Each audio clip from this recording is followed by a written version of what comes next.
Today, in the media conference with Lal Goyal, which is brought to you by V4 News, Global TV, V4 Stream, Malnadu TV, News Gaon Se, Samvad Sarokar News, Organ Donation India Foundation and Gyan. Our endeavor is to enlighten you with the current topic. And today, our topic is a very interesting topic, and that is music therapy. स्वास्थ्य हेतु वरदान है जीवन का आधार, सुनिए जी संगीत को, मन हो जब बीमार।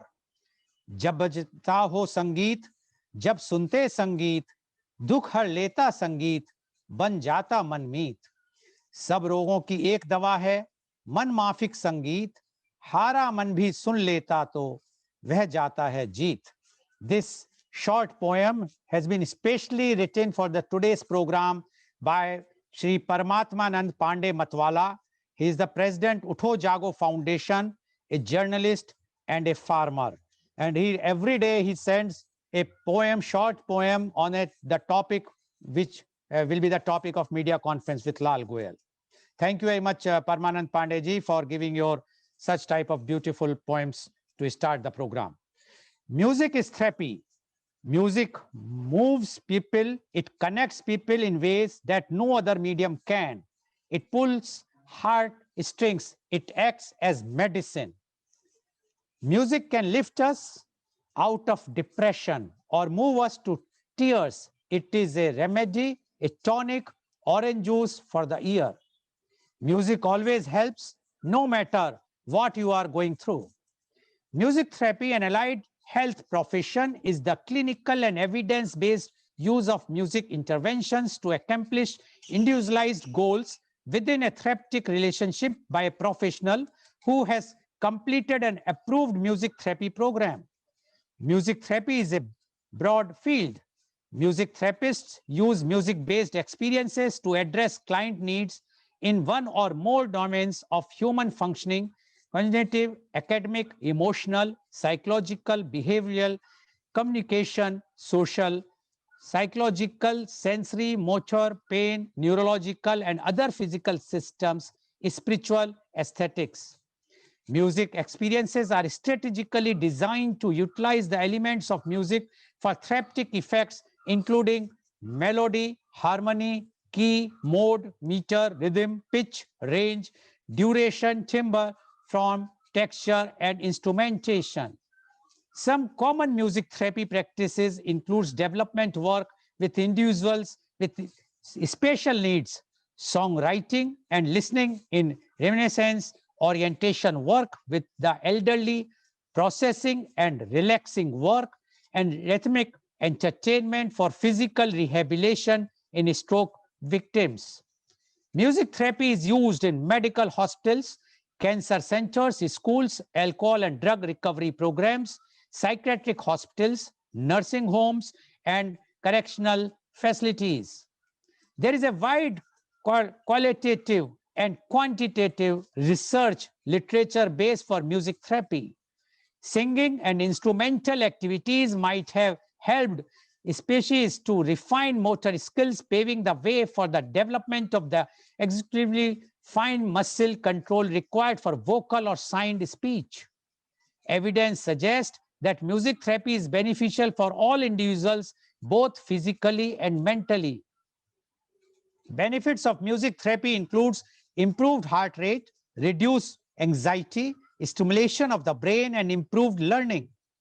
Music therapists use their techniques to help their patients in many areas, ranging from stress relief before and after surgeries to neuropathologies such as Alzheimer's disease. Studies on patients diagnosed with mental disorders such as anxiety and depression have shown a visible improvement in their mental health after music therapy. Two fundamental types of music therapy are receptive music therapy and active music therapy.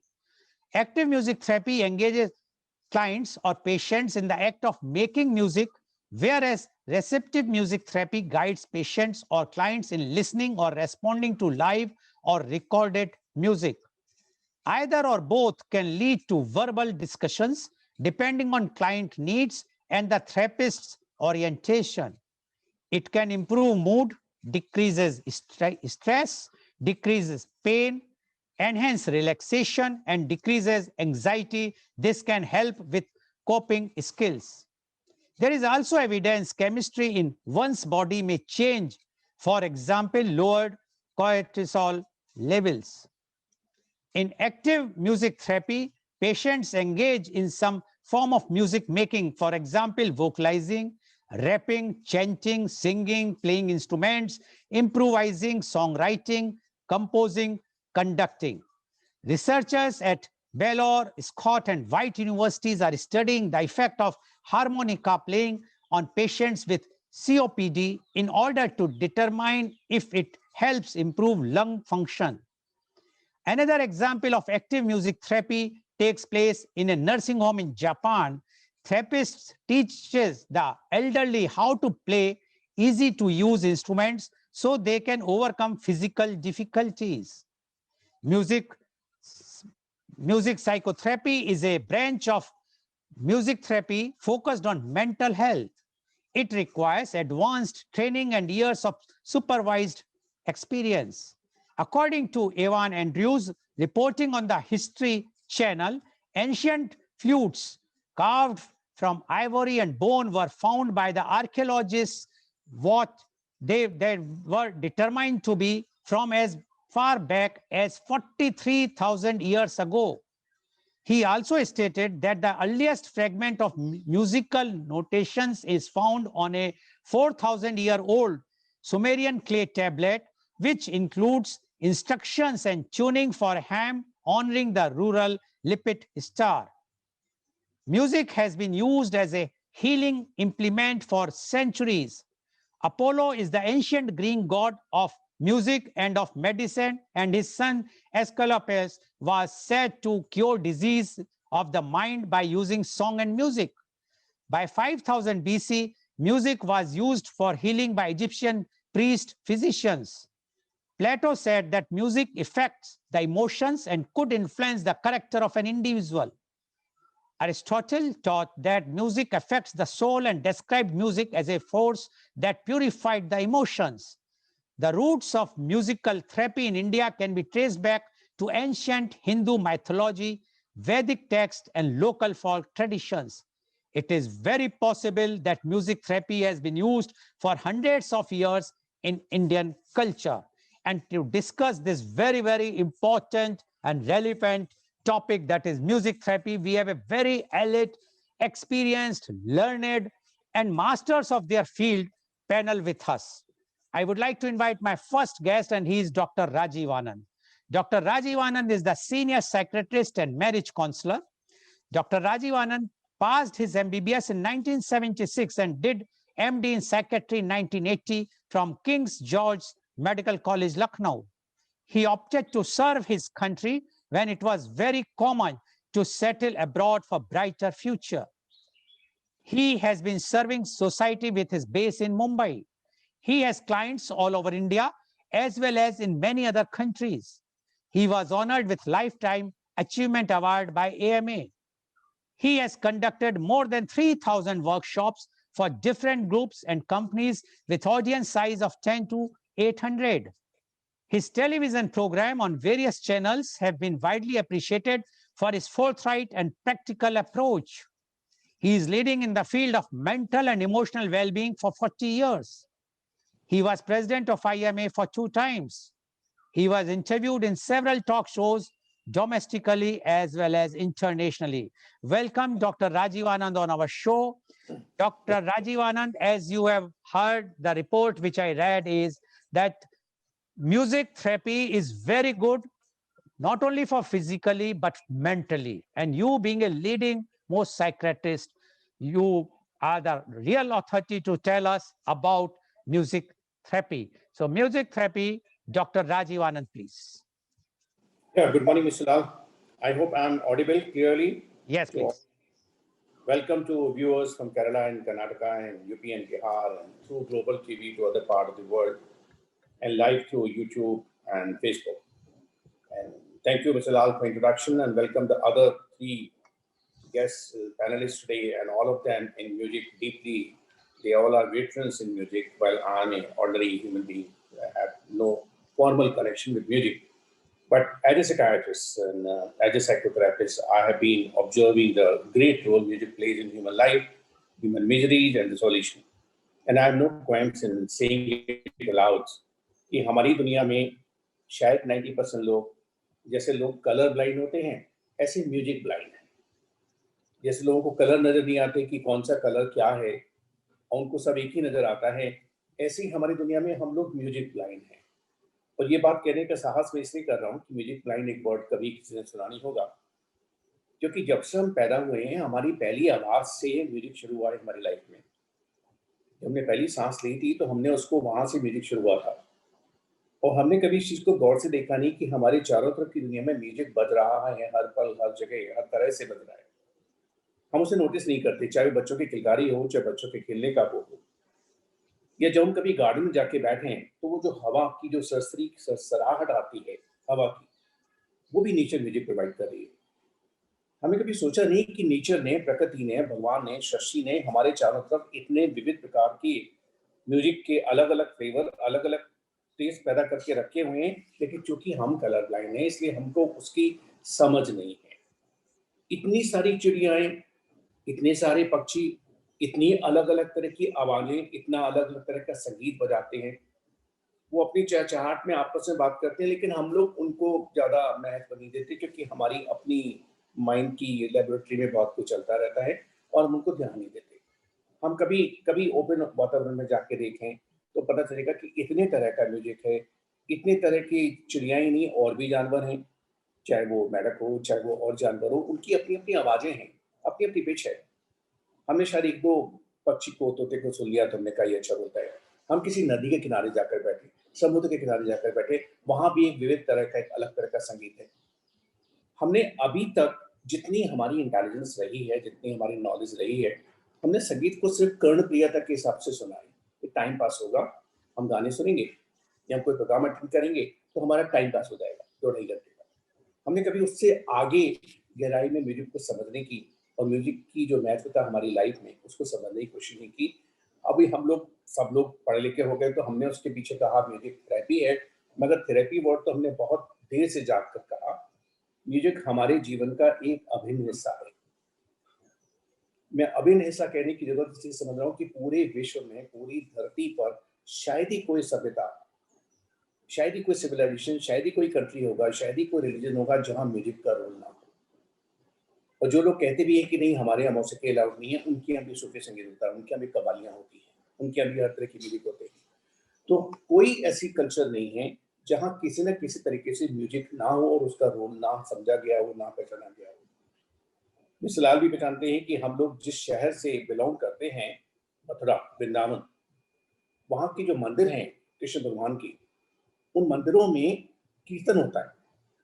और एक कीर्तन वो होता है जो जो श्रद्धालुओं के लिए होता है। जब मंदिर के पट खुलते हैं, दर्शन खुलने से पहले कीर्तन होता है और उसमें जितने मंदिर के भक्त हैं, वो लोग, मंदिर में आने वाले भक्त लोग हैं, वो लोग 1 घंटा आधा घंटा उसमें कीर्तन में अपने आप को खो देते हैं। बजाय इसके कि हम किटी सकिल करके और आपस में एक दूसरे की बातें, दुख सुख बताएं, अपनी अपनी सास का, अपनी अपनी बहू का बताएं, वहां पर कीर्तन में सब भूल जाते हैं। हमने खुद लाइव देखा है बचपन में। और मंदिर के अंदर में गर्भगृह के बाहर जहां भगवान की मूर्ति है, उसके बाहर एक जमाने से चली आ रही प्रथा है कि शास्त्रीय संगीत गाने वाले लोग वहां भगवान के गुणगान मंदिर कर रहे हैं। हम जब बच्चे थे तो हमको समझ में नहीं आता था कि ये क्या हो रहा है, क्योंकि ना हमें उस समय संगीत की समझ थी, ना शास्त्रीय संगीत की समझ थी। मगर ये जरूर लगता था कि कुछ ऐसी प्रक्रिया है जो बहुत महत्वपूर्ण है, वरना ये लोग बैठ के घंटों तक क्यों भगवान के आगे करेंगे। और ये प्रथा सिर्फ मथुरा वृंदावन की नहीं है, साउथ के सारे टेम्पल में है। तो संगीत जीवन का एक अभिन्न हिस्सा रहा है। उसको उस समय भले ही थेरेपी कहा गया या नहीं कहा गया। आपने कभी गौर किया हो, जो मैं अक्सर जब भी क्लिनिक से बाहर निकलता हूँ तो मैं लोगों को ऑब्जर्व करता हूँ। ऑटो रिक्शा चलाने वाले, टैक्सी वाले कई बार कान में ईयरफोन लगा के ऑटो चलाते रहते हैं, काम करते रहते हैं, म्यूजिक सुनते रहते हैं।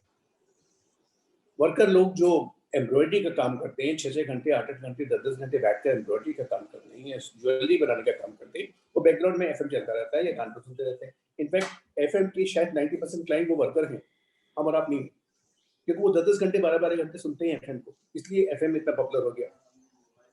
आप में से कुछ लोगों को शायद पता होगा कि कुछ सर्जन लोग भी हैं, सर्जन, जो सर्जरी करते वक्त कान में म्यूजिक सुनते रहते हैं।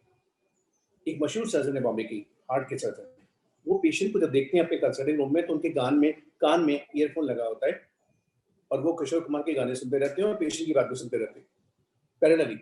और वो उससे, because he has a very responsible and crucial job, लेकिन वो अपना किशोर कुमार के गाने सुनते सुनते उनका मन हल्का रहता है। तो संगीत को जो हमने अब तक कर्णप्रिय माना हुआ है कि सिर्फ हमारे कानों को सुनेगा, हकीकत उससे कहीं आगे की है। जिन लोग को कलर ब्लाइंड हम कहने की वो कर रहे हैं, अगर हम लोग कलर ब्लाइंड नहीं होते समाज में तो शायद समाज में साइकियाट्रिस्ट की उतनी जरूरत नहीं होती जितनी पिछले 50 साल में पड़ी है, 40 साल में पड़ी है। क्योंकि हमारे मन की एक प्रवृत्ति दुखों को इकट्ठा करने की। जैसे मान लीजिए किसी को प्रवृत्ति हो कि रोज के समाचार पत्र इकट्ठे करते चले जाए और पिछले 20 साल के न्यूज़पेपर इकट्ठे हो जाए तो सारे कमरे में न्यूज़पेपर होंगे, बैठने की, खड़े होने की, चलने की जगह नहीं होगी। तो हमारे दिमाग की, हमारे मन की प्रवृत्ति है कि हम सारे दुख इकट्ठे करते चले जाते हैं जो हमारे जीवन में हुए हैं और जो टीवी पर सीरियल में होते हैं और लोगों की कहानी में, चाहे वो ये प्रोडक्शन हाउस हो, चाहे वो ये प्रोडक्शन हाउस हो, मैं किसी का नाम ले लूंगा, या हमारी जितनी बहुएं हैं, सासें हैं, ननद हैं, जेठानी हैं, उन लोगों की पर्सनैलिटी के जो नुक्स हैं हम उनको भी इकट्ठा करते चले जाते हैं और इकट्ठा कर करके हम अपने आप को, अपने घावों को, अपनी तकलीफों को, अपनी उलझनों को बढ़ाते चले जाते हैं। अब कितने दुख की बात होगी कि अगर किसी इंसान के घर के बाहर नदी बह रही हो और वो सालों से नहीं नहाया हो तो आप उसे क्या कहेंगे, जो भी शब्द इस्तेमाल करेंगे। वैसे यहाँ पर कि हमारे समाज में, हमारी सृष्टि में संगीत की नदी बह रही है हर पल, 24 घंटे। हम लोग सौभाग्यशाली हैं, पूरे मानवता के इतिहास में हम लोग सौभाग्यशाली हैं इस समय, पिछले 10-20 साल से, जब से यूट्यूब आया, जब से FM आया, 24/7 दुनिया के किसी भी संगीतकार का, चाहे कुमार गंधर्व जी हो, चाहे शोभा गोटो जी हो, चाहे वीणा शास्त्री हो, चाहे MS वो बालाकृष्ण मूर्ति हो, चाहे MS सुब्बालक्ष्मी हो, किसी भी संगीतकार का, भीमसेन जोशी जी हो, पंडित जसराज जी हो, किसी भी संगीतकार का, सुदीप के फादर हैं बहुत मशहूर बाबली जयपुर वाले, किसी भी संगीतकार का संगीत 24 घंटे आप कभी सुन सकते हैं और अपने मन को हल्का कर सकते हैं। अपने मन में जो भारीपन इकट्ठा हो रहा है, जो डिफॉल्ट पैटर्न है, क्योंकि हमारे मन को तो दुख इकट्ठे करने की एक आदत है और उस दुख को इकट्ठा होते होते थे, जैसे मैंने उपमा दी कि हम पूरे कमरे में न्यूज़पेपर इकट्ठे कर ले 20 साल के, तो हमको बैठने की जगह नहीं, खड़े होने की जगह नहीं, खाना खाने की जगह नहीं, शायद सांस लेना मुश्किल हो जाएगा क्योंकि इतने न्यूज़पेपर भरे होंगे, उसमें इतने कीड़े होंगे, वो ऑक्सीजन खा जाएंगे पूरे कमरे की। ऑक्सीजन बचेगी नहीं उस रूम में जहां इतने न्यूज़पेपर होंगे, आप सांस नहीं ले पाएंगे। तो हमारे मन में जो नेगेटिव इमोशंस भरे हुए हैं, उन्होंने हमारा सांस लेना मुश्किल कर दिया। इसलिए आपने देखा होगा बहुत सारे लोगों को सांस लेने की बीमारी हो जाती है, एस्मा की बीमारी हो जाती है, क्योंकि इतनी इतनी तकलीफ उन्होंने अपने मन में भरी हुई। जहां म्यूजिक हमारे 24 घंटे हमारे चारों तरफ व्याप्त है, व्याप्त हिंदी का एक शब्द है, आप में से काफी लोग जिसको हम कह सकते हैं रैंडमली प्रेवलेंट है या परवेजिव है, उसका सही इंग्लिश वर्ड है परवेज है, कि जब हमारे चारों तरफ व्याप्त है, सिर्फ हमको स्विच ऑन करने की जरूरत है। और मैं एक और बात यह कहना चाहूंगा, काफी लोग ये समझते हैं कि जो लोग म्यूजिक में पार्टिसिपेट होते हैं वो थोड़े खिसके हुए होते हैं या वो थोड़े पागल होते हैं या वो आम जीवन से मेन स्ट्रीम में नहीं होते। मैं कहूँगा इस बेहतर है कि अगर वो म्यूजिक के जरिए पागल हो जाए थोड़े 5-10 मिनट के लिए, घंटे आध घंटे के लिए, तो अच्छा है, बजाय कि 24 में से 23 घंटे पागल हो जाए। कुछ लोग ये भी टीका टिप्पणी करने का करते हैं कि भाई ये जो सीरियस गाने हैं इनको गा के मन दुखी हो जाता है, दुख भर जाता है। मैं उसमें भी अपनी अलग राय रखना चाहूंगा। अगर मैं ये गाना, मुझे गाना नहीं आता, लेकिन चूंकि इतने सारे संगीतकार बैठे हैं, अगर मैं मुंह खोल के कोशिश करूं, कोई होता जिसको अपना हम अपना कह लेते यारो, आस नहीं तो दूर ही होता लेकिन कोई मेरा। अब इस गाने को सुनकर कुछ लोगों की आंखों में आंसू आएंगे, क्या गलत है? वो आंसू अंदर इकट्ठे रहते इकट्ठे रहते इकट्ठे रहते और उसमें बीमारी बनते रहते। अगर किसी को गाने सुनकर आंसू आते हैं तो वो थेरेपी है, वो थेरापेटिक है, वो कैथारसिस है, वो एब्रिएशन है, अंदर के दुख को बाहर निकालने का एक माध्यम है। अगर वो सीरियस गाना भी है, या दूसरा एक गाना जो मेरा बड़ा फेवरेट है इतने सालों से, करीबन जितने भी 50-53 साल से, कसमे वादे प्यार वफा सब बातें हैं बातों का क्या, इसी में आगे का अंतरा है, तेरा अपना तेरा अपना खून ही आखिर तुझको आग लगाए, अब कितने मीनिंगफुल वर्ड हैं इन दिवस आपके। क्या हर्जा है मैं बजाय 2 पेग विस्की पीऊँ, उसकी बजाय मैं ये गाने का मुखड़ा सुनूँ और मेरे मन में क्या हो जाएगी तो पूरी दुनिया में होता है। तेरा अपना खूनी आके तुझको हाथ लगाएगी, तुझको आग लगाएगा, आसमान में उड़ने वाले ज़मीन पे गिर जाएगा। इस सब्जेक्ट पर जितना ज्ञान आनंद सहस्त्रबुद्धे को है, मैं उनको सुनने के लिए बड़ा बेताब हूँ क्योंकि गानों में एक तो होता है संगीत और एक होता है लिरिक्स। संगीत की अपना महत्व है और उसके लिखे हुए लिरिक्स का अपना महत्व है। आनंद सहस्त्रबुद्धे की अपनी एक प्रतिभा है खास, उसके लिरिक्स के समुद्र में डूबकर उसमें से कुछ निकाल कर आने की। तो आज हमने सोचा है कि आज हम लोग बात कम करेंगे और आज हम लोग सुनेंगे ज्यादा, आज हम लोग बोलेंगे ज्यादा, बोलेंगे कम और सुनेंगे ज्यादा, क्योंकि इतने तीनों महान संगीतकार हमारे सामने विद्यमान हैं, तो तीनों को सुनेंगे। मैं यहाँ अपनी बात को रोक रहा हूँ mister Goyal, and let be taken Okay. Over. Thank you very much, Dr. Rajiv Anand.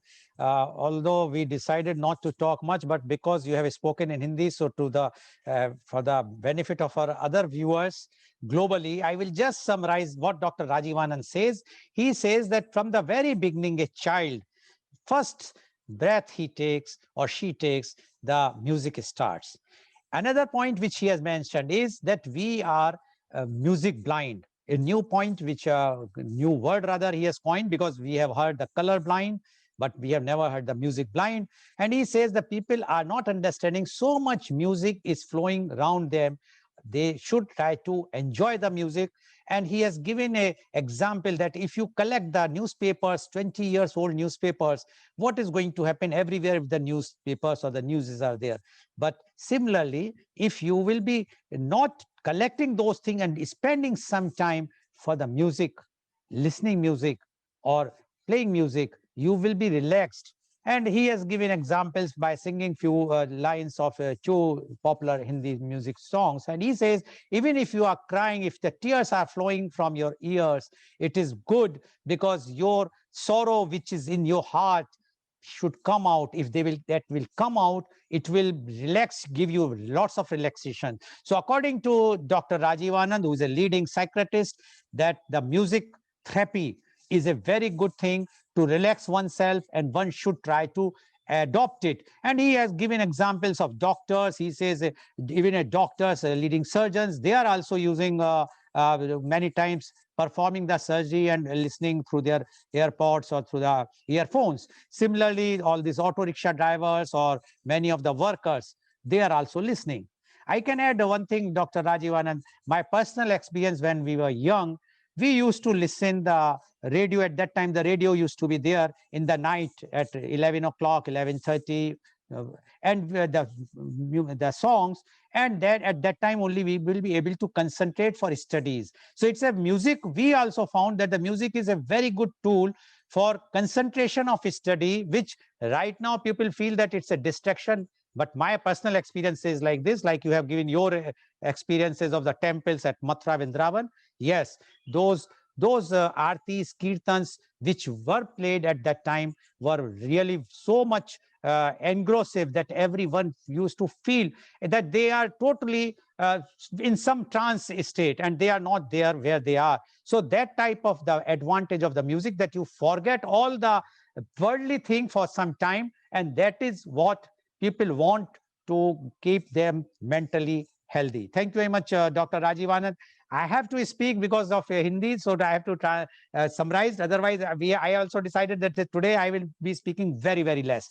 Anyways, now I am going to welcome our next guest, and he is Mr. Anand Sahasrabudhe. Mr. Anand is a renowned professional musician, music composer, music arranger, orchestra conductor, lyrist, and anchor based at Mumbai. He is a disciple of renowned music arranger and orchestra conductor Sri Anil Mohile.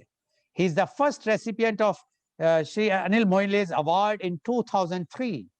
He is visiting lecturer for sound recording courses at Mumbai University. He is the keyboards accompanist for Dandiya Queen Falguni Pathak since 2008. He was the music assistant for Bharat Ratna Lata Mangeshkar ji live concert in 2003. welcome Mr. Anand Sastbuddhe on our show. Mr. Anand Sastbuddhe, you have heard what Dr. Rajiv Anand has mentioned in his opening remarks. Now, he has mentioned about you a lot of things. So without wasting time, we would like to know from you the music therapy. Mr. Anand Sastbuddhe, please. A very good morning to everybody who's joined us. I hope we are all benefiting from music in whichever little ways we can. मेरा जो आज का विषय है वो music therapy in the form of the lyrics that we have in songs is what I would be emphasizing on. और इसके लिए एक छोटी सी याद है. When I was studying with Moile sir at the university for a certificate course in music composition and direction, I used to go to NCPA. और NCPA की एक अपनी म्यूजिक लाइब्रेरी, जहाँ पर मैंने एक म्यूजिक मस्ती नाम का एक सेट था किताबों का, जिसमें गानों के लिरिक्स लिखे होते हैं. हमारे जितने सिंगर्स आज स्टेज पर गाते हैं, उन्होंने कभी ना कभी म्यूजिक मस्ती इस बुक सेट को रेफर किया है. तो उसमें मैं बस लिरिक्स ऐसे ही देख रहा था क्या क्या लिखा है इसमें. तो मेरे सामने बख्शी साहब का एक गाना आया जो उन्होंने त्रिदेव फिल्म के लिए लिखा था.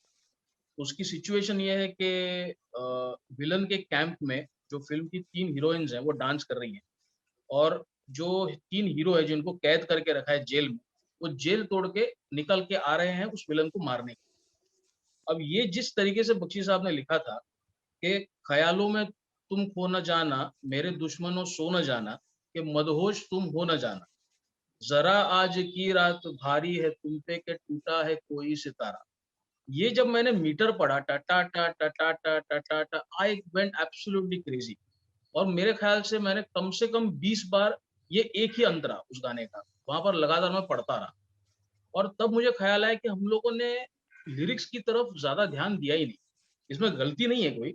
What happens is when we listen to a song, we listen to the lyrics, we listen to the music composition, the music arrangement, the singer's voice. So there are many more things beyond the lyrics that we listen. So it becomes a little difficult to concentrate only on the essence of the lyrics.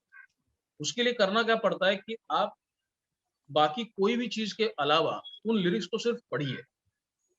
And when I started reading lyrics that way, I started finding कि those lyrics are way beyond the application that they have been put to use. ये lyrics हम सिर्फ एक फिल्मी situation के लिए सुनते हैं. They are just meant for a film. That is what we perceive. But there is much more to it than just a film song. इसलिए इनफैक्ट ये जो हमारा आज का सेशन है, इसके लिए जब मैंने एक फेसबुक पोस्ट लिखी, तो मैंने उसको इस तरीके से टाइटल किया था कि how a film song is not just a 4-minute clip but a life time Endeavour. तो ये जो एक गाना होता है, लिरिक्स होते हैं, इसका मेरे लिए जो तजुर्बा मुझे मिलता रहा, मेरे ख्याल से उसकी वजह से मैं गीतों को और बेहतर महसूस कर पाया, क्योंकि मेरा पूरा काम ही संगीत में है. तो मैं गीतों को और बेहतरी से महसूस कर पाया. तो इसके कुछ उदाहरण मैं आपको देना चाहता हूँ. There are few examples I would like to share. मैंने कहीं पढ़ा था कि आप जो किताबें पढ़ते हैं, the books that you read, you must read them, you must read those books, because even though the plot remains the same, the perspective always changes. तो एक गीत की ओर देखने का मेरा जो नजरिया है, वो एक फिल्म सॉन्ग है, वो मुझे एक प्रोग्राम में प्रेजेंट करना है, प्रोग्राम में उसका ऑर्केस्ट्रा कंडक्ट करना है. इसके अलावा ये गीत मेरे लिए और क्या क्या है, जब मैं ये सोचने लगा, वो जो एक मौका आता है जिंदगी में जहां पर आपका गीत की ओर देखने का नजरिया बदल जाता है. For me that point was when I became a father. और मैं मदन जी के गानों का एक प्रोग्राम कंडक्ट करके घर आया था. My daughter was about 8 or 9 months old by then. And अगली सुबह जब मैं उठा तो मैंने देखा कि मेरी बेटी मेरी तरफ बस देखे जा रही, और वो जिस मासूमियत के साथ मेरी तरफ देखे जा रही थी, मेरे मुंह से अनायास निकल गया कि तेरी आंखों के सिवा दुनिया में रखा क्या है. ये उठे सुबह चले, ये झुके शाम ढले, मेरा जीना मेरा मरना इन्हीं पलकों के तले, तेरी आंखों के सिवा दुनिया में रखा क्या है. एंड जब मैंने ये मेरे मन में बात आई, तो मुझे लगा कि अरे ये कल मैंने गाना कंडक्ट किया था. तब मुझे ये इसका ऐसा कोई एप्लीकेशन मालूम नहीं था, ऐसा कोई इसका नजरिया मेरे जहन में आया ही नहीं था कि मैं मेरी बेटी की तरफ देख के ये कह सकूं. ये तो एक फिल्मी सिचुएशन पे लिखा हुआ गाना है, लेकिन ये मेरी बेटी के लिए कितना एप्लीकेबल है.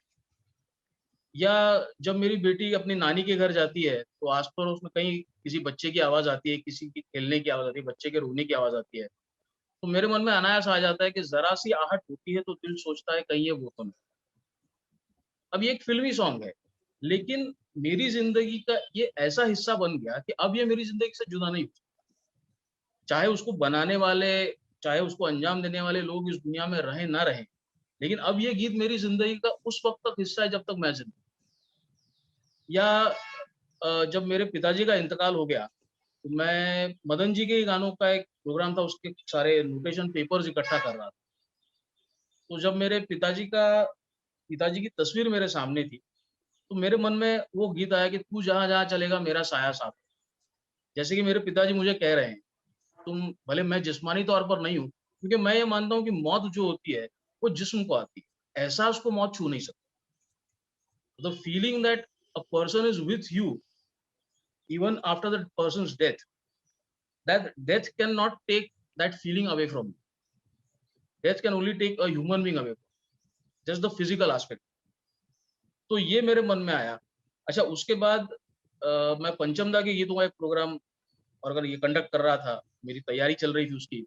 एंड उसमें एक गाना है, जब मैं उस गाने के बारे में सोचता हूँ, तो अक्सर मेरे मन में एक ख्याल आता है कि एक दिन मैं मेरी बेटी को विदा कर पे जब घर पे लौटूँगा, तो बचपन से उसके साथ मैंने जो समय बिताया है, उसकी बहुत यादें रहेंगी, बहुत मेरे मन में कई बातें आएँगी कि हमने ऐसा किया था, हम यहाँ खेले थे, मैंने उसको ऐसा डाँटा था, उसको प्यार किया था। मैं वो सारी जो यादें हैं, उनको महसूस कर सकता हूँ। लेकिन अगर मैं चाहूँ कि मुझे फिर से वो पल जीने हैं, तो मैं वो पल जी नहीं पाऊँ। And this is probably something that Gulzar साहब हैज़ रिटन कि एक बार वक़्त से लम्हा गिरा कहीं, वहाँ दास्ताँ मिली, लम्हा कहीं नहीं। तो मैं उस मौके को दोबारा जीना चाहूँ, मैं उस याद को ज़रूर महसूस कर सकता हूँ, मैं उस मौके को जी नहीं पाऊँ। क्योंकि एक बार वक़्त से लम्हा गिरा कहीं, वहाँ दास्ताँ मिली, लम्हा कहीं। थोड़ा-सा हँसा के, थोड़ा-सा रुला के, पल ये भी जाने वाला है। तो ये सारी बातें जब मेरे मन में आती है, तो मुझे ऐसा लगता है कि अरे! कितना कुछ है इन गानों में, which is way beyond the film और way beyond the situation for which the song was created. ऐसे और कुछ उदाहरण हमारी ज़िंदगी के कई मुख्तलिफ पहलुओं पे मुझे बहुत मुनासिब लगते हैं। जैसे अभी जब लोग किसी का किसी से प्यार है, अब मान लीजिए किसी किसी वजह से वो प्यार कामयाब नहीं हो पाया। प्यार कामयाब होता है तो उसका सेलिब्रेशन हम लोग करते हैं, लेकिन प्यार की नाकामी का भी सेलिब्रेशन होता है।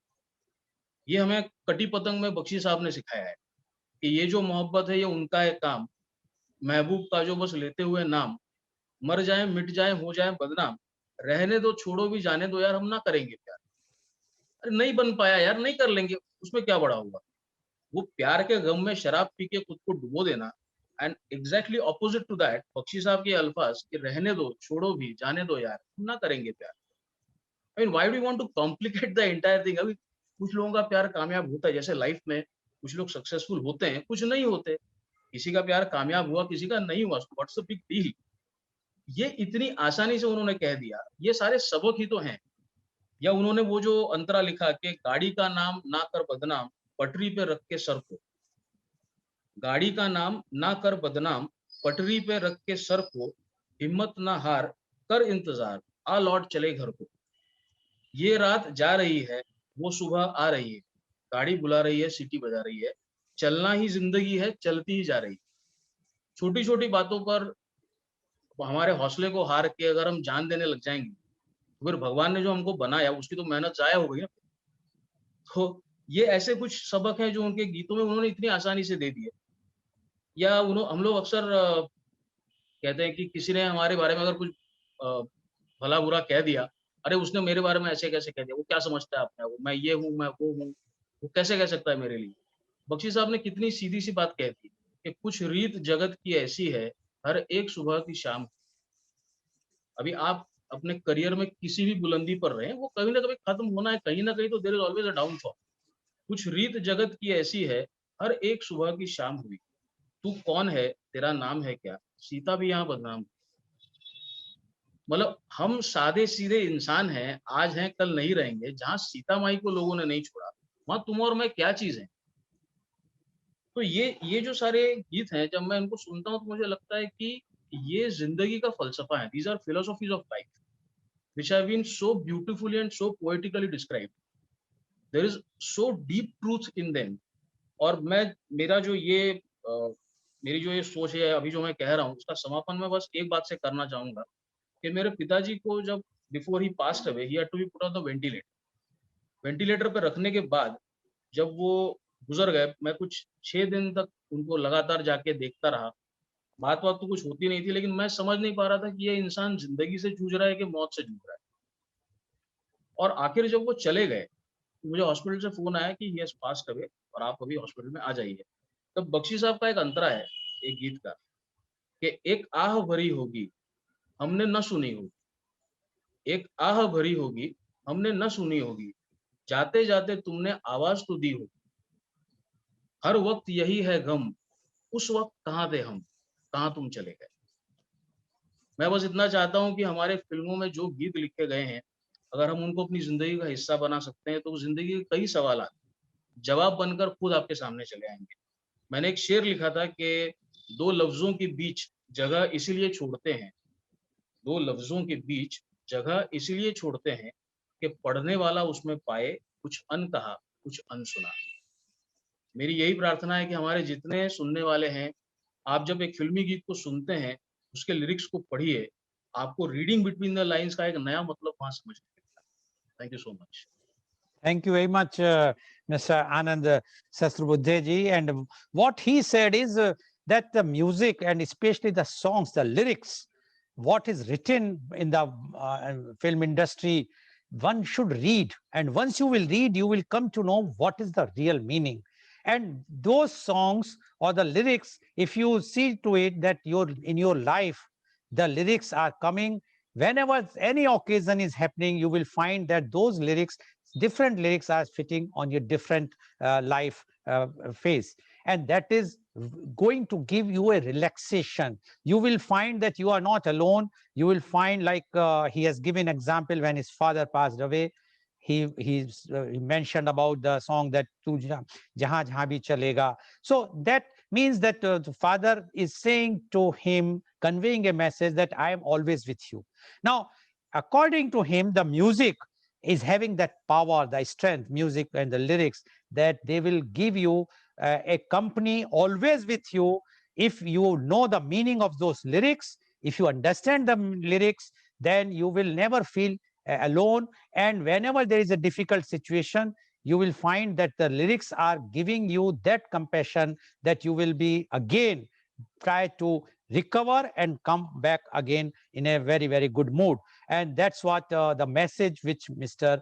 Anand Sasbuddeji has given. Thank you very much, Mr. Anand Sasbuddeji. Very enlightened thing for our viewers and for everyone, that it's a new thing that one should go deep in the lyrics. And you are 100% right. If one see that lyrics in a very objective way, one can very well see what is the meaning behind. Thank you very much, Mr. Anand Sasbuddeji.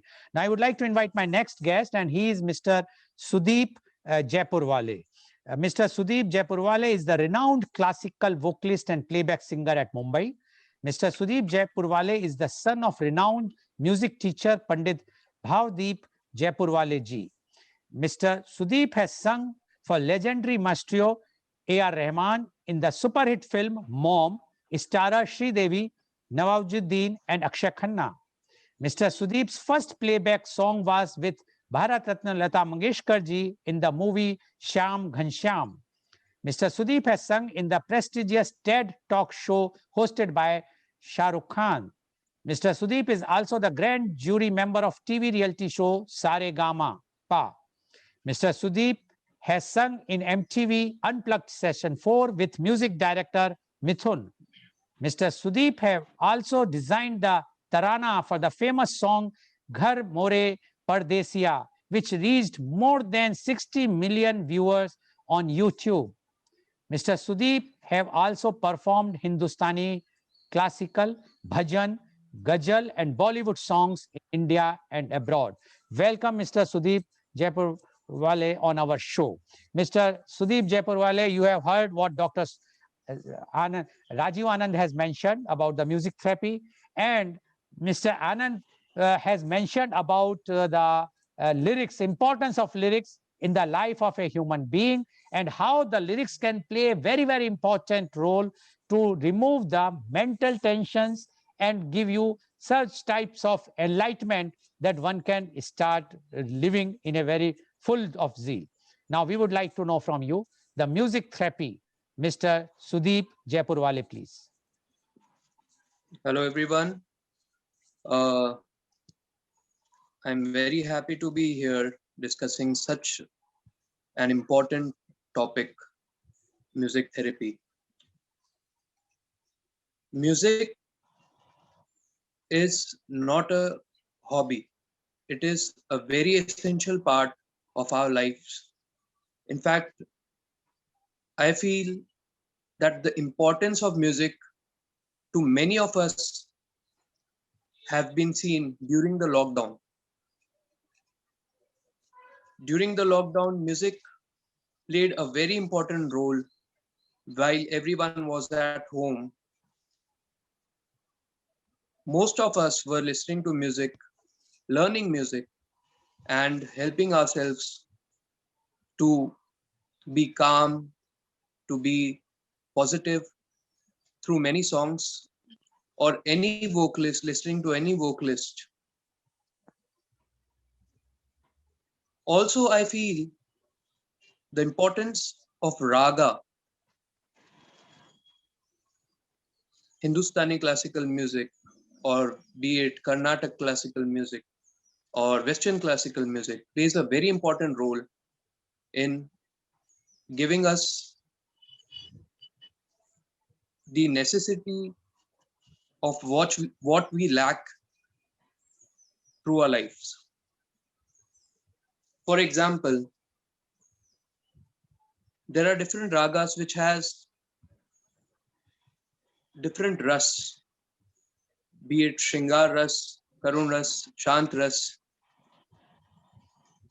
तो जो उनका जो प्रभाव है उन notes का, उन स्वरों का, वो इतना पावरफुल है that it can take you from one place to another in a fraction of a second.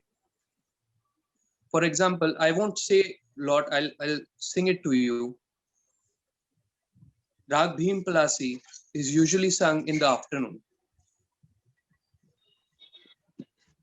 And if you listen to the notes of Rag Bhim Palasi,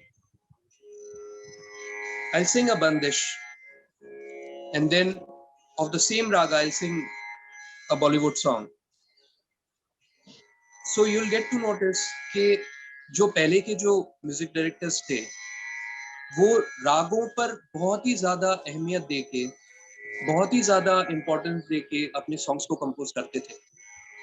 तो उनका जो प्रभाव है, वो रागों का जो इम्पैक्ट है, वो गानों का जो इम्पैक्ट है, वो इतना, उसका जो ड्यूरेशन है वो इतना लंबा है कि वो आज भी अच्छे लगते हैं. फॉर एग्जाम्पल,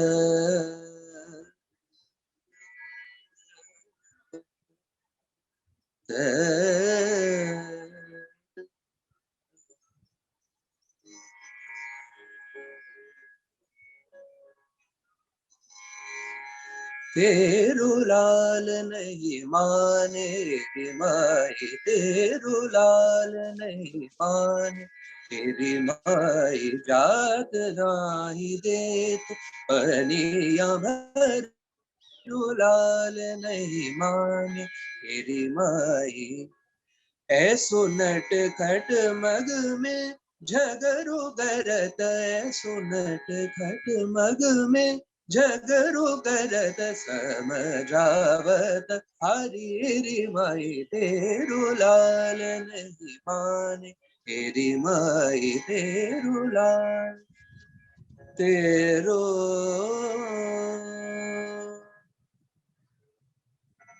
लाल नहीं माने माने तेरो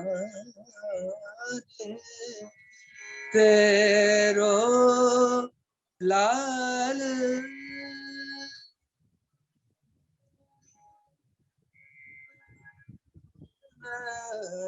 नहीं माने तेरो लाल नहीं माने तेरो लाल नहीं माने नि सा ग म प प ग प म म प नि ध प प नि नि सा प र म म प र रे सा नि ध ग म प म ग म प नि ध नि प नि ध ग रे ध नि ध प म प ध नि ध प म प नि ध प म ग रे ध तेरो लाल नहीं माने रे माए। तो ये तो एक बंदिश हुई। अब इसी पे a filmy song in this sung by legendary Mohammad Rafi Saab and Bharat Ratna ji Lata Mangeshkar ji.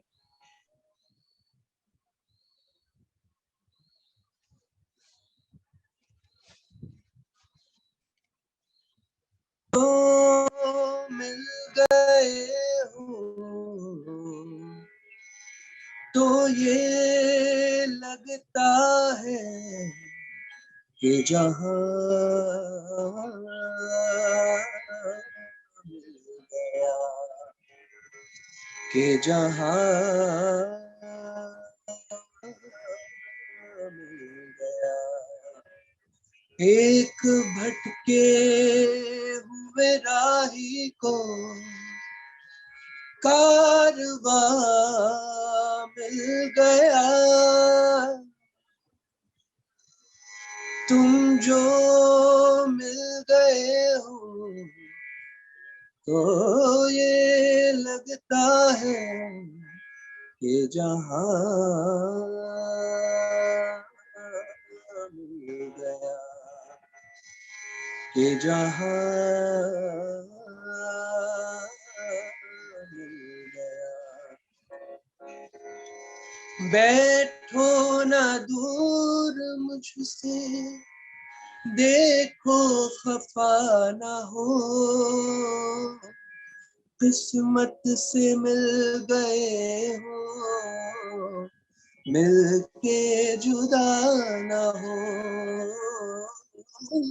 किस्मत से मिल गए हो मिल के जुदा ना हो मेरी क्या खता है होता है ये भी कि ज़मीं से भी कभी आसमान मिल गया कि जहां मिल गया कि जहां मिल गया। Thank you so much. मुझे ये लगता है कि म्यूजिक बहुत ही इम्पोर्टेंट और बहुत ही एसेंशियल पार्ट है हम सब की लाइफ का और रिक्वेस्ट एवरीवन कि आप इसे सिर्फ हॉबी जैसे ही नहीं इसे अपने डेली रूटीन में डालिए ताकि it would not only relieve stress but give you so much happiness to you and to everyone around you। और जो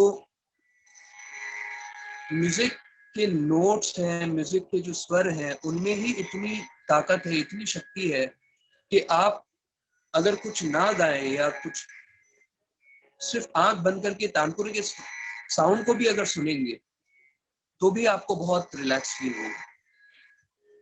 तो क्लासिकल म्यूजिक को अपनाइए, पुराने गानों को, नए गानों को भी अपनाइए। नए गाने भी बहुत आपकी लाइफ में, म्यूजिक को अपने अंदर महसूस कीजिए कि म्यूजिक क्या है। उससे आपको बहुत हेल्प मिलेगा, बहुत रिलीफ मिलेगा। म्यूजिक के स्वरों को पहचानिए, खुद सीखिए। म्यूजिक जो हमारा हिंदुस्तानी संगीत है वो पहले भी था, उसी से हम हैं और वो अमर रहेगा, वो हमेशा रहेगा। Thank you so much. Okay, thank you very much, Mr. Sudeep Jaipurwale. And what Mr. Sudeep has mentioned, that music is not a hobby. It's an essential part of every human being.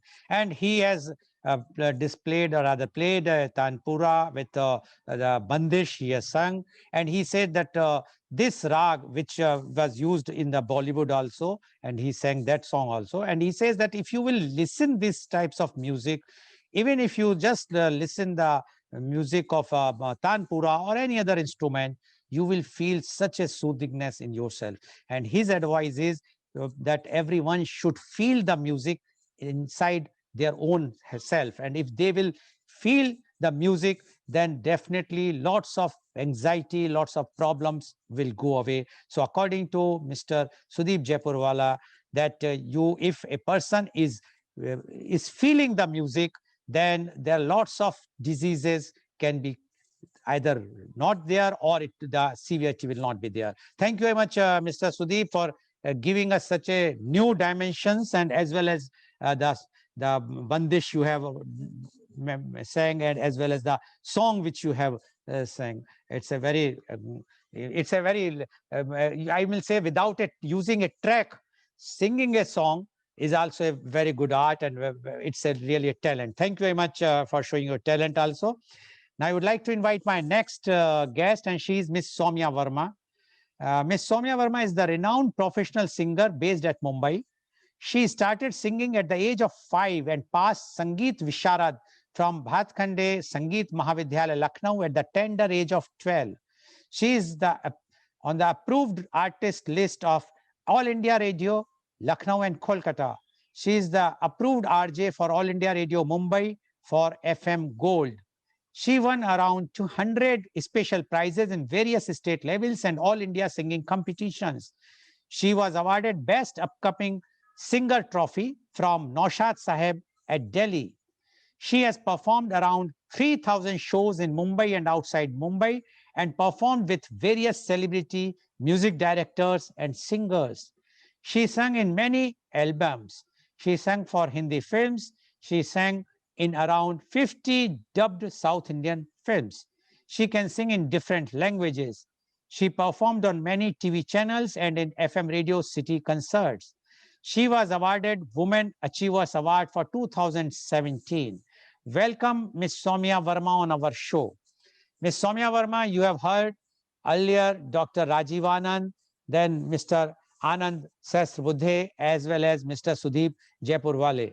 And they all emphasized, and they all of that view, that if we will take the music seriously, the lyrics seriously, and if we will feel them, then the music can be a very good as a companion, as well as for the therapeutic, for the removing the anxiety and tension.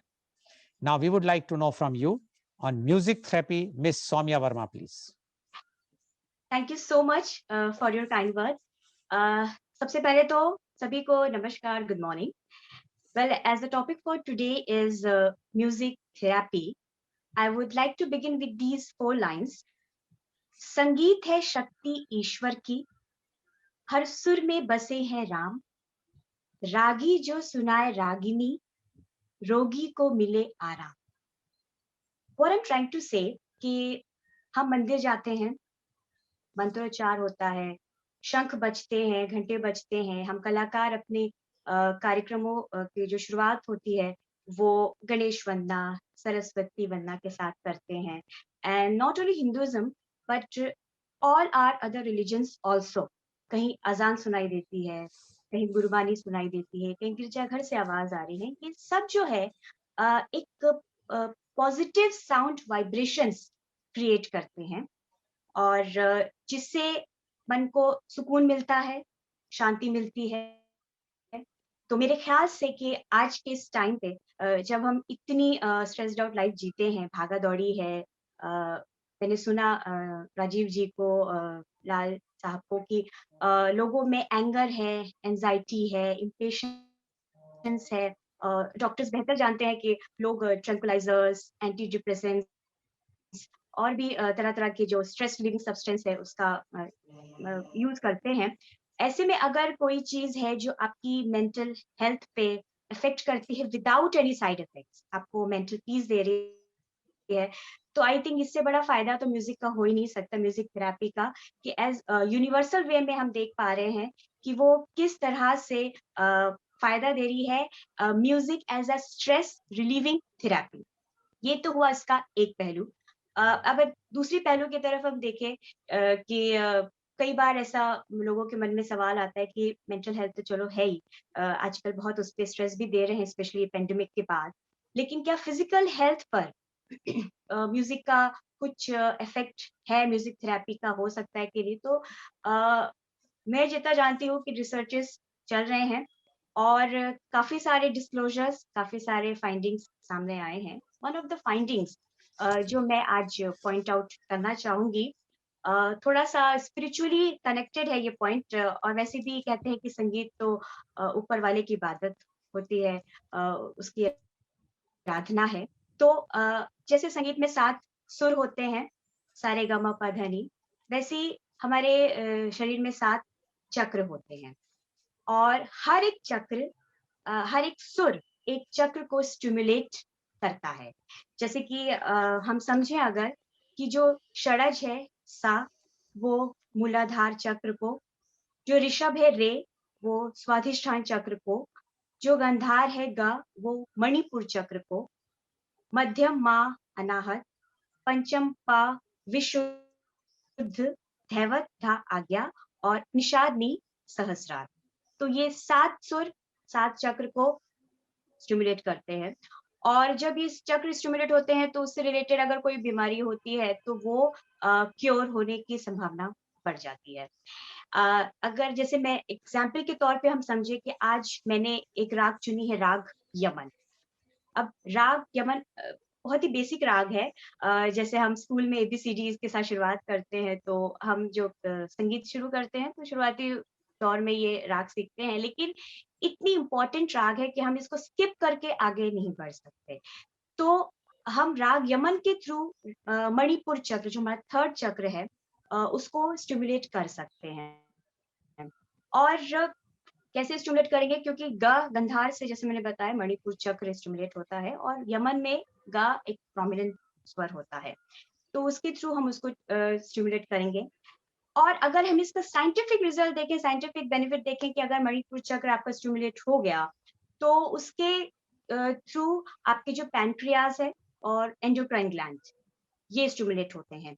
अब हम जानते हैं कि जो pancreas होते हैं वो insulin release करते हैं और जब इसमें कुछ डिसबैलेंस होता है तो डायबिटीज के शिकार हो जाते हैं और एक बार शुगर हो जाती है तो फिर और भी काफी सारी बीमारियों का खतरा बढ़ जाता है।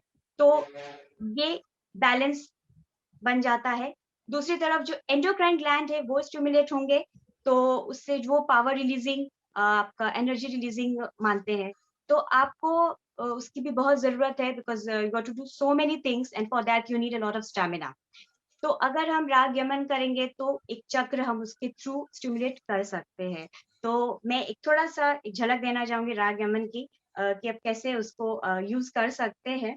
बहुत ही खूबसूरत है, बहुत ही सहज राग है और बहुत पॉपुलर राग है। मतलब सभी को पता है ये राग ऐसी है, और मुझे लगता है कि इस राग को पॉपुलर करने में काफी हद तक हमारी हिंदी फिल्मों का योगदान रहा है। क्योंकि हिंदी फिल्मों में देखें तो कुछ रागें जो होती हैं वो बहुत ज्यादा उन्होंने यूज की हैं गानों के लिए, जैसे यमन हो गई, फिर शिवरंजनी है, आपके पहाड़ी है, भैरवी है। तो राग यमन मुझे ऐसा लगता है कि एक ऐसा राग है जो हर तरह के भाव को व्यक्त करने में सफल है, एक्सप्रेस कर सकता है। तो इसलिए शायद कि हिंदी फ़िल्मों में इसका इतना ज़्यादा यूटिलाइज़ेशन हुआ है, क्योंकि वो उनको जो भी सिचुएशन होती है जो भी एक्सप्रेशन होते हैं हीरो-हीरोइन के, वो ईज़िली इस राग के थ्रू कर सकते हैं। इसलिए शायद म्यूज़िक डायरेक्टर्स ने इतना ज़्यादा इसको यूज़ किया है और कर्णप्रिय है, लोगों को सुनने में बहुत आनंद आता है। मैंने तो देखा है कि जब हम गाते हैं, तो लोग भी साथ में गाने लगते हैं, भले वो सिंगर हो या नहीं हो, बट दे ऑल एन्जॉय। तो एक छोटी-सी झलक मैं आपको देती हूँ, आप और बेहतर तरीके से इसको समझ पाएँगे कि किस तरह से म्यूज़िक आपको खुशी देता है और कैसे ये थेरेपी की तरह हम इसे यूज़ कर सकते हैं।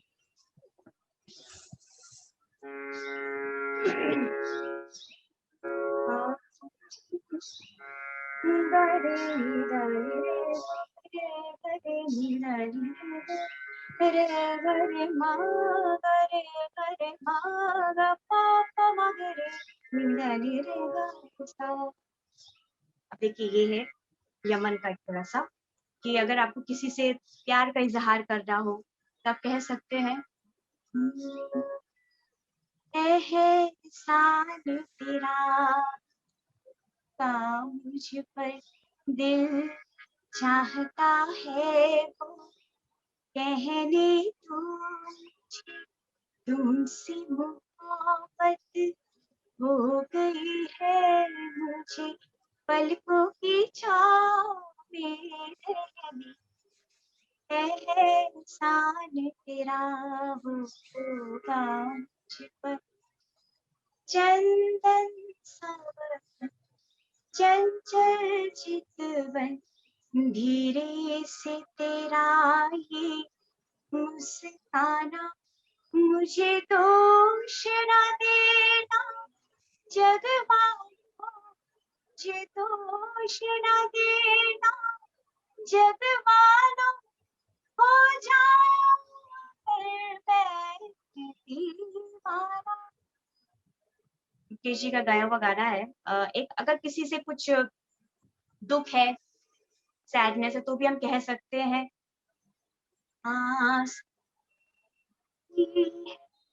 ये जीवन की राह कोई उनसे कह दे हमें भूल जा आस सैड रोमांटिक भी है वो जब याद आए बहुत याद आ हमें जिंदगी के अंधेरे में हमने चरागे मोहब्बत जलाए बुझा वो जब याद आए बहुत याद आ और इन दो पंक्तियों के साथ मैं अपना वक्तव्य समाप्त करना चाहूंगी। देखिए ना, ये भी राग यमन पे कितने अच्छे से कह सकते हैं आप किसी से अगर कहना चाहें, अभी ना जाओ छोड़ कर के दिल अभी भरा नहीं। हाँ, यही कहोगे सदा के दिल अभी भरा नहीं। Okay, thank you very much, Ms. Soumya, for giving your such a nice rendition of on Rag Yaman. And according to her, if the rags can cure or has the power, the different rags, the music have power to give therapeutic because of the 7 chakras which a human body is having. And when she mentioned about Yaman, so I would like to, because it's a musical therapy program, although, but the viewers, I would like to enlighten few things about the Rag Yaman is that Yaman is a rag through which one can purify oneself with the holy hum of evening prayers at a mosque, temple, pagoda or church. Rag Yaman is an evening rag which is romantic in nature. Some says its origin is from the Persian mode E-Yaman, from which Yaman was derived. Others says it was Vedic origins as Rag Yamuna, which over time altered as Yaman. Rag Yaman generates bhakti, gambhir, shringar, and suggestive rasa. Thank you very much, Miss Soumya, for giving and singing such a beautiful and all the super duper hit songs of the time. Rather, still people are humming them, those songs. And really, these songs give a very much relaxation. Even they are sad, but they still give a different type of eternal peace to everybody's mind. Thank you very much. Now I would like to ask Dr. Rajiv Anand. Dr. Rajiv Anand, when you have heard all the three top people of the authority on in their field, when music is having such a power, lyrics, music, rags, etc., why we are not prescribing? We means the medical fraternity is not prescribing the musical treatment publicly. When we can prescribe one tablet for corona publicly endorsed by our two honorable ministers, why the music therapy, which is not of today's, it's a years, centuries, or what not time old, why the doctors are not prescribing this music therapy publicly? Either they are not, it's not a research, as the report says, it has no proper research has been done, or the research results are not that perfect what we are talking today. Dr. Rajiv Anand, please. कहने को बहुत कुछ अगर हम कहने पर आते, इस समय मौका है कि कम ही कहा जाए, लेकिन आपने जो मुद्दा उठाया है उसके बारे में कुछ बातें कहना जरूरी है कि तीन मुख्य आयाम हैं। एक हमारी पेशेंट पॉपुलेशन, एक हमारा मेडिकल प्रोफेशन जिसके हम भी नुमाइंदे हैं, और एक हमारा pharmaceutical business, pharmaceutical company globally जो अरबों का बिजनेस करते हैं, और उनका काम मेन बिजनेस करना है, बाकी नहीं। हमारा काम बीच में है, मरीज को फायदा देना जल्दी से जल्दी। मरीज चाहते हैं कि हम लोग जल्दी से जल्दी ठीक हो जाए, और मरीज को विश्वास है कि दवाइयों के अलावा ये डॉक्टर जो बात करता है, गाना सुनाता है, इसको कुछ आता जाता है नहीं, इसको दवाई नहीं पता है, इसको डॉक्टरी नहीं आती, खाली हमको टाइम पास कर रहा है, हम किसी और के पास जाएंगे, हमको कल ठीक होकर काम पर लगना है।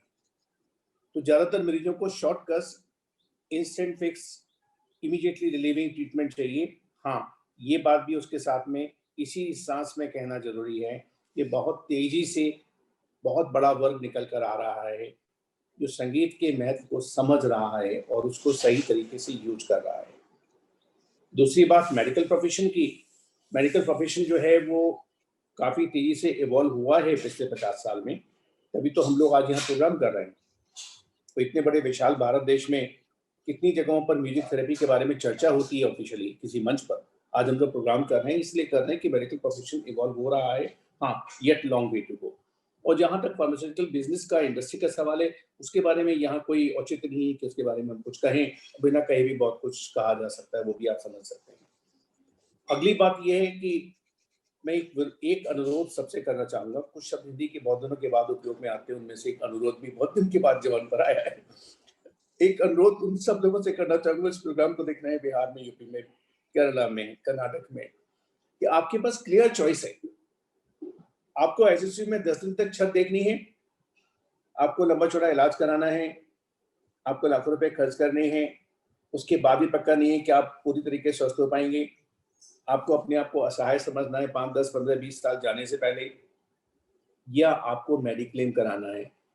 मेडिक्लेम के लिए आप छोटा मोटा प्रीमियम देते हैं साल का।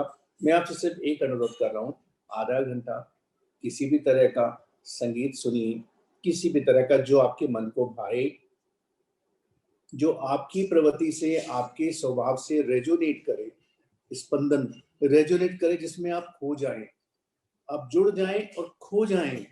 चाहे वो कव्वाली हो, चाहे वो मधुर संगीत इंस्ट्रूमेंटल हो, चाहे वो भाव से भरा हुआ कोई रोमांटिक गाना हो, जैसा आनंद जी ने बताया कटी पतंग का गाना, चाहे वो दुख भरा गाना हो, उस दुख भरे गाने के दुख के सागर में भी आप अपने को खो जाएं अगर 10 मिनट 15 मिनट के लिए, तो वो भी, तो हमारे पास चॉइस है। और मैं सिर्फ ये एक कहने के लिए नहीं कह रहा हूँ, मैं अपनी उम्र में 60s के एंड में हूँ और मैं खुद बाईपास का पेशेंट भी हूँ, और मेरे चारों तरफ संगीत है। मेरे अपने कमरे में, मेरे क्लिनिक में, मेरी वेटिंग रूम में, मेरे बेडरूम में 5-6 स्पीकर हैं, 4-5-6 ब्लूटूथ स्पीकर हैं, बड़े स्पीकर हैं, साउंड के सिस्टम है, हर तरफ म्यूजिक है। जितना समय मुझे मिलता है मैं उससे कनेक्ट होता हूँ, और मैं अपने जो जिनको मैं पेशेंट नहीं करता, जो मेरे पास किसी तरह की मदद के लिए आते, उनको भी मैं म्यूजिक के लिए रिकमेंड करता हूँ। तो क्लियर चॉइस है, दवाइयाँ, डॉक्टर, अस्पताल या आधे घंटे म्यूजिक, चॉइस आपकी है। बहुत बहुत धन्यवाद. Thank you very much, Dr. Rajiv Anand, for giving your views. Now I would like to ask Mr. Anand Sasbuddeji. Mr. Anand, what you mentioned about the lyrics, but whatsoever lyrics you have quoted were yesteryear's lyrics. Do you think the quality of lyrics writing standard going down day by day, and that's why the lyrics which were used earlier, as you said, about which can give the inner peace to a mentally healthy person, or even those who wants mental health or physical health, is not possible with the latest lyrics which we are listening nowadays. That's why the new generation is not interested to listen the lyrics. They are more interested in that type of music which is very loud. What you say about this, Mr. Anand? सबसे पहली बात तो संगीत को या किसी भी कला को अगर यादगार होना है तो एक अहम पहलू उसमें बहुत जरूरी होता है, वो है ठहराव। रफ्तार जिस चीज में होती है, अगर आप रफ्तार की ओर देखेंगे तो आपको ठहराव कहीं पर नहीं मिलेगा। इसलिए मैं तो ये कहता हूँ कि आप देखिए ना, ठहराव जब हम इसका जिक्र करते हैं तो हमारे जहन में क्या आता है? योग आता है, मेडिटेशन आता है। मैं तो कहता हूँ माता पिता के पैर दबा लीजिए, वहां पर जो ठहराव है वो तो आपको कहीं नहीं मिलेगा। और मैं तो कहता हूँ कि उस ठहराव में तरक्की है। माता पिता के पैर दबाने में जो ठहराव है, वहां तरक्की है उस ठहराव में। तो आपने जो बात कही कि आज जो लिखा जाता है, वो इसकी वजह चाहे जो कह लिए कि आज की जरूरत है, लेकिन एक बात तो है कि आज जो गीत बनते हैं, ज्यादातर गीत जो होते हैं उसमें से वो अक्सर याद रहने वाले नहीं। आप उनके लिरिक्स बिल्कुल पूरी तरीके से याद नहीं रख सकते। पुराने आप गीत सुनेंगे तो हाँ, ये बात मैं मानता हूँ कि वो गीत हमारे साथ 50 साल 60 साल रहे हैं। ये जो गीत है, इसको ये कहना ठीक नहीं है कि आज के जो गीत है इसका कोई मतलब ही नहीं है। आप आज के गीतों को भी 50-60 साल रहने दीजिए, उसके बाद उसका मूल्यांकन करेंगे। लेकिन ये बात तो तय है कि जो पहले लिखा गया है, वो ज़िंदगी का अनुभव, ज़िंदगी का तजुर्बा लिखा गया है। हमारे जो जितने भी गीतकार रहे हैं, शाहिर साहब हैं, मजरू साहब हैं, बख्शी साहब हैं, ये सारे गीतकार बहुत उम्दा कवि थे। इनकी पोएट्री आप सुनिए। शाहिर साहब की एक नज़्म है जो उन्होंने जंग के माहौल पे लिखी थी, ऐ शरीफ इंसानों। तो उसमें वो कहते हैं मिलिट्री टैंक्स का ज़िक्र करते हुए कि टैंक आगे बढ़े या पीछे हटे, कोख धरती की बांझ होती है। शहीद होने वाला सिपाही चाहे किसी मुल्क का, वो धरती का ही बच्चा होता है। तो टैंक आगे बढ़े या पीछे हटे, कोख धरती की बांझ होती है। फतेह का जश्न हो कि हार का सोग, जिंदगी मैयतों पे रोती है। इसीलिए ऐ शरीफ इंसानों, जंग टलती रहे तो बेहतर है। इसीलिए ऐ शरीफ इंसानों, जंग टलती रहे तो बेहतर है। आप और हम सब के आंगन में शम्मा जलती रहे तो बेहतर। जब ये सिद्धांत हमारे पुराने गीत हमको दे रहे हैं, तो जाहिर बात है कि हमारे रेफरेंसेस उन्हीं गीतों के रहे। हम लोग महाभारत, रामायण की बात करते हैं, जिंदगी के बारे में, जिंदगी के अनुभवों के बारे में जब हम सीखते हैं या किसी को बताते हैं, तो महाभारत, रामायण, गीता, इनका उल्लेख किया जाता है, इनका ज़िक्र होता है। ये इसीलिए होता है क्योंकि ये एक परंपरा है। ये जो सारे हम लोग जो फ़िल्म की बात कर रहे हैं, जिसको आप बॉलीवुड कह लीजिए, हिंदी फ़िल्म इंडस्ट्री कह लीजिए, कुछ भी कह लीजिए, लेकिन हकीकत तो ये है कि एक परंपरा है, जिसको बहुत बुलंद फनकारों ने अंजाम दिया है। तो ये एक संस्कृति है जिसको हम अपने साथ लिए चल रहे हैं, तो ज़ाहिर बात है कि ज़िक्र तो इनका ही होना है। रेफरेंस पॉइंट्स तो यही रहेंगे, क्योंकि ये Okay. हमारे साथ इतने अरसे तक रहे हैं। Okay. मैं ये नहीं कह रहा कि आज जो लिखा जा रहा है, आज के जो गीत है वो रेलेवेंट नहीं, लेकिन आज की ज़रूरत अलग है। आज जो गीत है, आज की हमारी लाइफ़स्टाइल के मुताबिक, आज हमारी ज़िंदगी में आप देखिए, आप अपने लिए कितना वक़्त निकालते हैं। हम जो काम करते हैं दूसरों के लिए करते हैं। खुद के लिए क्या करना है, खुद के लिए मतलब जी. जब इनफैक्ट ऐसे लोग हैं कि जब डॉक्टर के पास ट्रीटमेंट के लिए जा रहे हैं, यार क्या करेंगे, हमारी फैमिली है, तो हमको हमारी फैमिली के साथ रहना है। अरे तुम अपने लिए जा रहे हो यार डॉक्टर के पास, वो तो सोचो कभी, think about your own self. तो मतलब Yes. सर सलामत तो पगड़ी 50, वो बात है कि वो जो Okay. ठहराव है वो पुराने ज़माने में है, इसलिए रेफरेंसेस उन्हीं गीतों की। Okay, thank you very much, Mr. Anand, for giving your views. Now, my question goes to Mr. Sudeep. Mr. Sudeep, you mentioned about the rags. Now, why rag-based songs are not being made nowadays, as our Dr. Rajiv Anand has mentioned, that because of the need of the pharmaceutical companies, do you think nowadays, because of the need of the music industry, the commercialization, that the music directors are not making their songs on the rag-based songs? What you say about this, Mr. Sudeep? Sir, वक्त के साथ साथ हालात काफी change हुए हैं।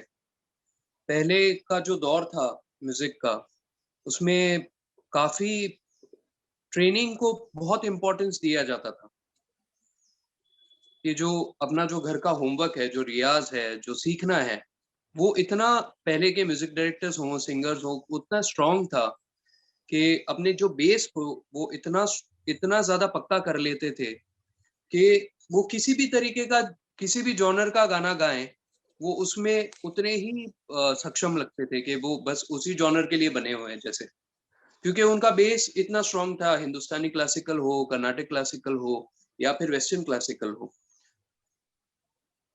अब जो माहौल है वो ज्यादा शॉर्टकट वाला माहौल है, जैसे हमारे रियलिटी शोज में भी है। आप देखेंगे कि इंस्टेंट फेम लोग पाना चाहते हैं। पहले के जमाने में जो गानों की रिकॉर्डिंग्स भी होती थी, तो उसमें 10-10 दिन, 15-15 दिन, कितने दिनों तक रिहर्सल होती थी एक गाने की।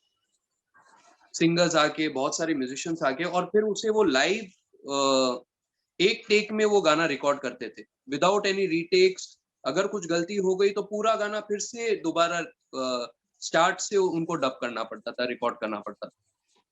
अब ऐसा है कि टेक्निक्स ऐसी आ गई है कि एक एक लाइन, कहीं कहीं पे एक एक शब्द भी डब हो जाता है। तो जो मेहनत है वो अब कम हो गई है because of the use of technology. और टेक्नोलॉजी का जो यूज है वो सही तरीके से हो, ना कि उसे जो अपनी जो मेहनत है वो उसको छुपाने के लिए हो। ओके ओके, ये चीजें काफी हो रही है। और मैं इसी वजह से रिक्वेस्ट करना चाहता हूँ हमारे सभी व्यूअर्स को, ग्लोबली सबको मैं कहना चाहता हूँ, हमारे गवर्नमेंट से कहना चाहता हूँ कि म्यूजिक को आप सिर्फ एक बहुत ही टाइम पास या हॉबी के लिए ना यूज करें, उसको अपने जीवन में डालिए और उसको मतलब एसेंशियल कर दीजिए। उसको एक सब्जेक्ट की तरह, जैसे स्कूल में मैथ्स है या साइंस है या जो भी है, उसको एक सब्जेक्ट कर दीजिए जो कि आपको करना ही पड़ेगा। तो जो हमारी जो ऑडियंस भी है वो काफी सुरीली होगी, सीखी हुई होगी, तो अच्छे म्यूजिक की पहचान होगी और अच्छे म्यूजिक की कदर होगी। जो गाने हैं अब भी जो गाने बनेंगे वो और आगे तक चलेंगे और आगे जो पीढ़ी है वो भी उसका आनंद ले पाएंगे। Okay, thank you very much, Mr. Sudeep. Very nicely you have mentioned. Yes, we also want that we all enjoy the songs for a long time. Now, Saumya जी, जाते जाते आपसे अर्ज है कि आप कुछ सुनाएं, क्योंकि जिस तरह आपने सुनाया है, I think our viewers are very happy to listen more from you. So anything whichever you feel, one or two lines, whatsoever you want to sing. Okay.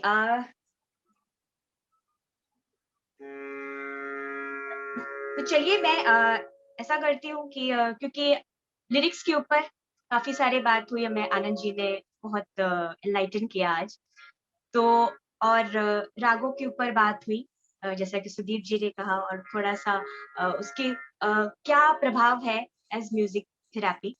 तो दो लाइनें जिसमें आपको लिरिक्स भी सुनाई देंगे और राग यमन भी सुनाई देगा। एक गुलजार साहब की लिखी हुई दो लाइनें हैं और कलाकार की हैसियत से मैं यहाँ पे रखना चाहूंगी आप सबके लिए।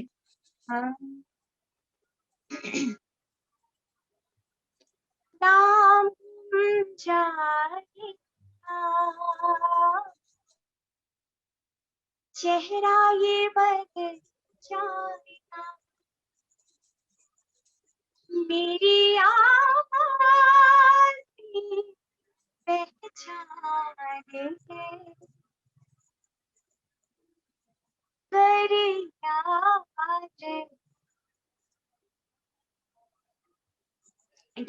Thank you very much. Thank you very much. And because of the paucity of time, I would like to go for and more. But I have to say, but in the last, Dr. Rajiv Anand, any concluding remarks from you, whatsoever, because you have heard everyone. So what concluding remark you would like to give? गाना जीना हंसना, गाना हंसना जीना, सब में energy है। कहीं से शुरू करिए, उसको सर्कल बना लीजिए। हंसना, गाना, जीना एक सर्कल है, एक पहिया है। हंसते रहिए, हंसते रहिए, हंसते रहिए, गाते रहिए, गाते रहिए, जीते रहिए, जीते रहिए। दवाइयाँ डॉक्टर अस्पताल से बचते रहिए, बचते रहिए, बचते रहिए। Thank you very much, Dr. Rajiv Anand, for giving your such a good advice. So today you have seen how the music can play very, very important role. And this, if we will put this thing in our life, and but only thing is you have to give some time, as all our panelists have said, for the music. And if we will give the time to the music, we may save some time to spend in hospital, which is very, very important in today's time. Thank you very much. And today's program, which has been live telecasted by V4 News, Global TV, V4 Stream, Malnadu TV, News Gaon se Samvad Sarocar News, as well as it was shown live on Facebook and YouTube. And our endeavor is to bring to you every day a new topic. And tomorrow our topic is role of youth in self-reliant India. The chief guest is Captain Ganesh Karnik, former MLC and Chief Whip of Karnataka Legislative Council, state spokesman of BJP Mangalore. And along with 7 youth guests, and they will be discussing about the, even if I will say in Hindi, the role of youth in Atmanirbhar Bharat. So thank you very much. And thank you all the viewers for watching our show. Please keep watching Media Conference with Lal Goyal at 10:30. And thank you very much, Dr. Rajiv Anand. Thank you very much, Mr. Anand Sasbudde. Thank you very much, Mr. Sudeep Jaipurwale. Thank you very much, Ms. Soumya Verma. And thank you all the viewers. Thank you very much.